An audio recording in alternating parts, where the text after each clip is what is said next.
Like it or not, Linkin Park is one of the biggest bands in the world. Perhaps not as big as their 2000s popularity, but the band still does have a dedicated following that has certainly done exactly that throughout their entire storied career. They were able to burst on the scene with Hybrid Theory in the late 1990s, and after that, they've just had a death grip really on the nu metal market, but have transitioned over into other styles. Now, based off of some of the risks that they have decided to take, and also based around the style of music that they are, they definitely have a lot of fans, but they also have a lot of detractors. There are folks that just aren't willing to get one step closer to the edge. They aren't just about to break. They've already broken and decided to go listen to something else. And let's discover why today. Here are 5 reasons why people hate Linkin Park, and we're going to start with number 5.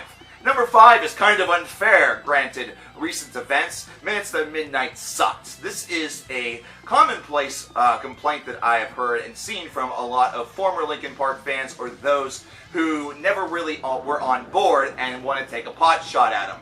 A lot of folks will say that records such as Meteora and Hybrid Theory at least had positive singles, things that made it a very good experience, or at least one that, while it feels a little bit overhyped and overplayed, is not necessarily poor. However, Minutes to Midnight decided to take things in a very different direction, widely experiment, and it was also an album that prior, the band said that their next album could easily sound like Coldplay. And let's just face it, while they didn't deliver Coldplay, they didn't exactly lie that they were going to become a little bit more unpredictable. Reanimation had proved that before that.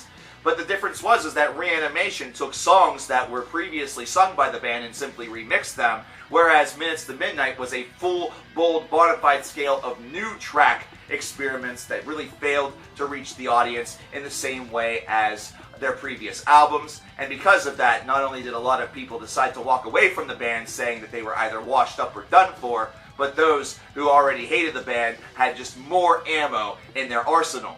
Number 4, Crawling is now an emo meme, and oh my goodness, has it ever been one for quite some time. Crawling in my skin, these wounds, they will not heal. It's the original emo meme. It's, as old as I wish my grass was emo so it would cut itself. This is ridiculous, and it's still one that to this day you will still see pop up here and there. Crawling was a major hit for this band. It was one that was easily able to overshadow songs such as One Step Closer and even Numb, although Numb could easily be right up there as the emo meme as well. And based around this, there's been a lot of laughs garnered by it, but it's not necessarily been by fans of this band. It's more often than not being by detractors who want to use it to really identify Linkin Park as a certain symbol, to showcase them as a band that is only listened to by tortured kids and those who were really, really angry at mommy and daddy because they wanted the green iPhone 5 or 7 or 9 or 26, but mommy and daddy got them the blue one. Either that, or they wanted the Nintendo Switch, and mommy and daddy went to a yard sale and got them a freaking N-Gage, or one of them Tiger electronic toys that you wear on your wrist, a Tiger wristwatch. It's because mommy and daddy decided that they're going to get them underwear and undershirts because their drawers are dirty, as opposed to getting them a fucking Prada bag. So there you have it. That's the whole reason why they hate the band based around this. Because it's an emo meme, they want nothing to do with emo. This goes back to that idea. So they immediately distance themselves from Linkin Park, whether they know them or not, based around that association. Number 3, Chester's voice and Chester's lyrics. We'll throw in Mike's there as well. And this one, to me, seems a little bit unfair because I feel that by and large, you don't get an accurate representation of what they're able to do lyrically by listening just solely to the singles. In reality, Chester and Mike do have a fairly wide lyrical output. They do have a decent veneer. Is it necessarily Shakespeare? No. Is it going to be on par with any progressive opus or, really compared to an Adele song or something? No, and that's not the point. The point of this is meant to be, kind of relatable and easy to understand. So I really don't understand that argument very much, but there are those that feel that the lyrics are extremely short-sighted, very basic, and because of that, very non-original construction, they immediately feel like they have nothing in common with the band. But whenever it comes to Chester's voice, it's that screechy whine that definitely gets a lot of people really riled up. It's one that's easily imitatable in a very mocking fashion. It's certainly been done by everybody, myself included, because it is so damn easy to do. Crawling in my skin, And I'll imagine that in like 10 different styles. Imagine it was like Godzilla. Imagine it was like a kitty cat. Imagine it as freaking James Hetfield. Crawling in my skin, yeah. These wounds, they will not heal. Oh! There you go. And that's something that immediately, to go along with the meme, to go along with the fact that they just don't like some of the music, immediately becomes a point of contention. Immediately becomes a point that, once again, Linkin Park is being mocked as opposed to praised.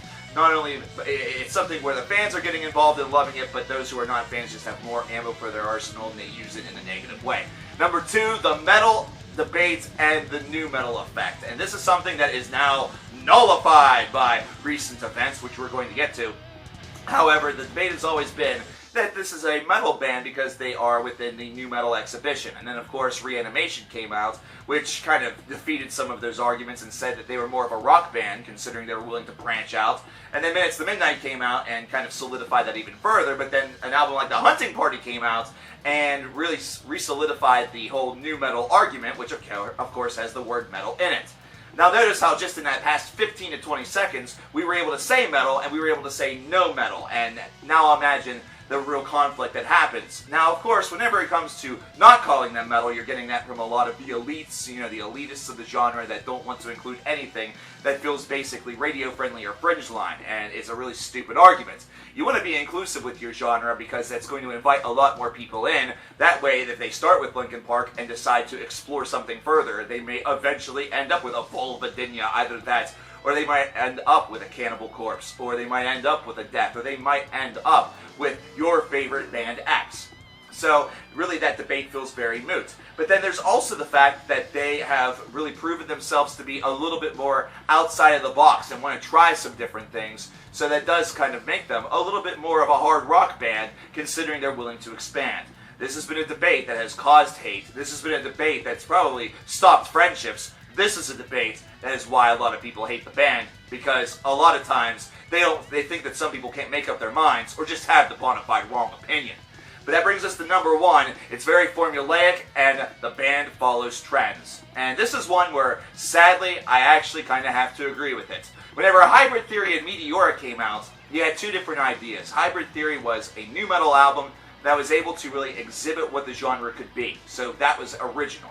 Whenever Meteora came out, it really reinforced what the first album was able to exhibit while adding a couple of new tricks. Really, some of those tricks were from Reanimation, which was kind of an original idea at the time. They, of course, did the work with Jay-Z, which was kind of an original idea at the time, even though, you know, Limp Bizkit did it with Method Man. Well, whoop de frickin' do. And now you see Minutes to Midnight, which is sort of an album that embraced the different philosophy, or like more of an independent philosophy of being a little more outgoing or a little bit more pop sensible that you got from the last portion of the 2000s rather, with bands such as The Fray, Examples, blah blah blah.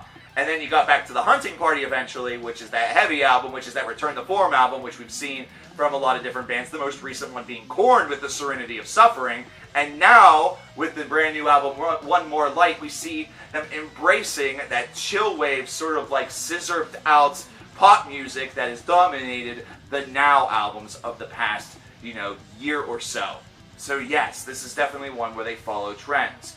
And based off of that, a lot of people have simply walked away or will not walk through the door. They do not want to walk into Linkin Park. They don't want to sit on the lawn, frolic with the bees, and hug all the trees. They don't want to put a penny in the fountain, nor do they want to fly a kite. That's right, this is one of the biggest reasons why Linkin Park has no doubt actually lost individuals as opposed to gaining. But don't get me wrong, with every experiment that they do, they gain a few more. Maybe even a few more than they lose. But there you have it, ladies and gentlemen. Really, as a bonus, number 6 could easily be One More Light, considering we just did a review on that and we have declared it abysmal, because it really was. If you haven't scoped that out yet, stay tuned for the link at the end of the video. I want to know if there's anything else that I missed on this 5 reasons list. And if there's a band that needs to be roasted and toasted and burnt to a crisp via a 5 reasons list, let me know who that band is. I'm CoverKillerNation, and I'll talk to you next time. Take care.